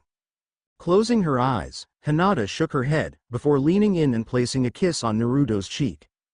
The boy instantly blushed and backed up, waving his arms a bit. Whoa. That's definitely not what I did this for. Not that I'm complaining, but what the hell? Raising an eyebrow at the redhead's actions, Hinata tilted her head a little. It is not? I apologize, I was unable to hear the terms of this little battle. I had simply assumed you fought for my hand in place of my current. I guess this makes it ex-fiancé. At this her glare became just a little harsher. Shaking his head frantically, Naruto waved his hands back and forth before his face. No, I was doing this to help a friend really. Here, look at the terms. Tossing the scroll to her, Hinata caught it and unfurled it smoothly, eyes quickly roaming over the words printed upon the parchment. Her eyes widened slowly as she read, before her head snapped up to Naruto. Who? Come again? One of her hands lashed out, clenching in the boy's shirt, as he'd no time to actually put on his armor for this. He found himself being lifted kind of ridiculously easily. Who asked you to do this? And why would you go through with it with such a stipulation for your loss? Whoa, chill out Hinata. Just, listen, you're probably tired, but go out to the forest of your proving ground. HMPH. Just why should I go there? Giving a small smirk, Naruto leaned in to whisper to the girl, not wanting to chance anyone hearing his next words. I've left a little paper fan waiting for you there. Hinata's eyes widened as she processed his words, seeming to tremble for all of a moment, before she released him and shoved the scroll, once more wound up, back into his hands. She was gone in the next moment, making him rub the back of his head.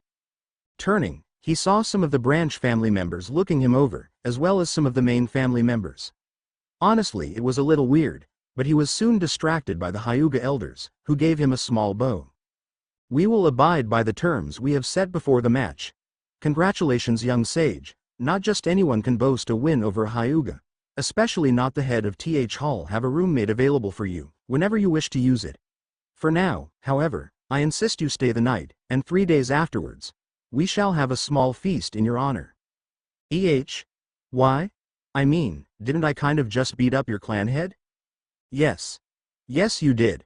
But, you are the first to defeat such a powerful member of our clan on what basically amounted to our terms. Trust me, if we'd known of your other skills, we'd have tried to get you not to use them. This would have been pure taijutsu. Hey, yeah, good thing for me you didn't know about my other abilities. So, yeah, I wouldn't mind that room if you can get it set up quick enough. I'm pretty tired, you know? Yes, we assume so. We all are a tad tired. You did wake us up in the dead of night for a battle to determine future marital status of 2 of our members. Yeah, sorry about that. I was kind of in a rush to get here. Yes, but that makes one wonder, just why were you in such a rush to get here? How did you even know about young Hinata's situation? Ah, well, I'm a sage. We hear things, you know. I can't say who, but I was pretty much urged to come lend my help to Hinata. I'd like to be on good terms with the Hyuga clan though. Hopefully this doesn't harm that chance? No, not at all dear boy. The Hyuga clan would quite enjoy the boon of having a sage on our side. Hey, boon huh? Well, if the Hyuga clan ever needs my help, I'm pretty sure one of you know where I live by now. You know where to find me, yeah. Well, that's the end of this chapter. Sorry it took so long. I have a habit of lollygagging, as it were. But don't worry, I shouldn't have a problem with it for a while again. Got plenty of rest, took care of some things, and I'm back to writing. At the most, I suspect I'll get chapters out every few days to a week for a while more. Now, before I actually end the chapter, here's a little omake. It's relevant, yes, and it's also a lemon. So warning, lemon ahead. This lemon will contain cuckolding, condoms, a significant age gap between partners, and possibly some anal, rimming, etc. Get ready. Here it comes. The end. Thanks for watching.